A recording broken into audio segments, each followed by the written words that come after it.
ہمیں لیلۃ القدر میں کرنا کیا ہے. اس میں کچھ بدعتیں بھی پھیلی ہوئی ہیں, جتھے بنا کے مسجدوں میں جانا اور اجتماعی عبادتیں کرنا, یہ تمام چیزیں اسلاف سے ثابت نہیں ہیں, اور ان کو دین سمجھ کے کریں گے یہ بدعت ہو جائیں گی. سنت سے دور ہیں یہ سب چیزیں. انفرادی عبادت ہونی چاہیے. نماز کا کوئی الگ سے مخصوص طریقہ ثابت نہیں ہے لیلۃ القدر کی رات میں. جو طریقے سے عام آپ نمازیں پڑھ رہے ہیں وہی اسی طریقے سے, یہ نہیں کہ پہلی رکعت میں یہ صورت, دوسری میں یہ صورت, یہ تمام چیزیں لوگوں میں پھیلی ہوئی ہیں. یہ بدعت ہے, ان کا حقیقت سے سنت سے کوئی تعلق نہیں ہے. تلاوت کریں, دعائیں مانگیں اور تہجد کی نماز پڑھیں. جتنے نوافل اللہ آپ کو توفیق دیتے ہیں, آپ جیسے عام معمول ہے نوافل پڑھنے کا اسی طرح پڑھیں, اور بہتر ہے گھر میں عبادت کریں.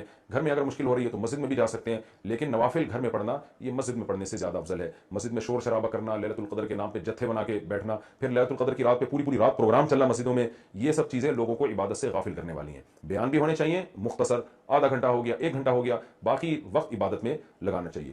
دوسری بات یہ کہ اتنی کثرت سے عبادت کرنا کہ آپ کا دماغ ہی خراب ہونا شروع ہو جائے, نیند سے حالت خراب ہو جائے, تو یہ بھی ٹھیک نہیں ہے. کچھ دیر آرام بھی کرنا چاہیے تاکہ جتنی عبادت ہو وہ طبیعت میں نشاط کے ساتھ اور فریشنس کے ساتھ ہو, آپ اس میں ٹینشن میں نہ آ رہے ہوں. اور ایک اہم بات یہ بھی ہے کہ اصل عبادت گناہ چھوڑنا ہے. آپ صلی اللہ علیہ وسلم نے لیلۃ القدر میں ہمیں جو دعا سکھائی ہے اس دعا کا مفہوم بھی یہی ہے. صحیح حدیث میں دعا آتی ہے کہ لیلۃ القدر میں یہ دعا مانگو, اللہم انک عفو تحب العفو فاعف عنا, اے اللہ تو سراپا معافی ہے, معافی کو پسند کرتا ہے, ہمارے گناہوں کو معاف کر دے. اس سے پتہ چلتا ہے کہ لیلۃ القدر میں نبی ہمیں یہ سکھا رہے ہیں, یہ سمجھا رہے ہیں کہ گناہوں سے توبہ کرنی ہے, معافی مانگنی ہے. ظاہر ہے جس جرم سے معافی مانگی جاتی ہے تو اسی بیس پہ مانگی جاتی ہے نا کہ آئندہ آپ چھوڑنے کا عہد کر رہے ہو.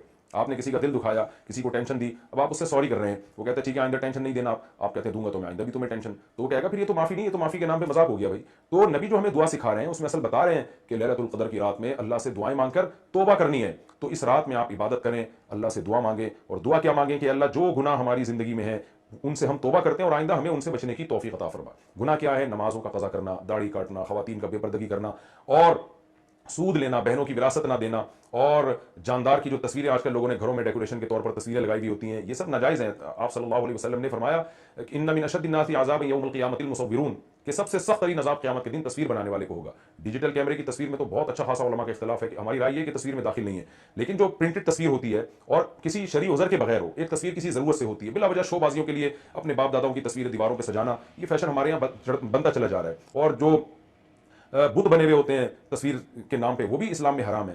تو ان سب چیزوں سے ہمیں لیلۃ القدر میں توبہ کرنی ہے. شراب سے, زنا سے, بد نظری سے, والدین کی نافرمانی سے, رشتہ داری توڑنے سے. آپ صلی اللہ علیہ وسلم نے فرمایا جو خونی رشتوں کو توڑتا ہے وہ جنت میں داخل نہیں ہوگا. لیلۃ القدر کی رات میں آپ اپنے خونی رشتوں کو منا لیں. اس رات میں آپ اگر رشتے کو جوڑیں گے اس کا ثواب کئی گنا زیادہ ملے گا, اس کی برکتیں بہت زیادہ ہوں گی.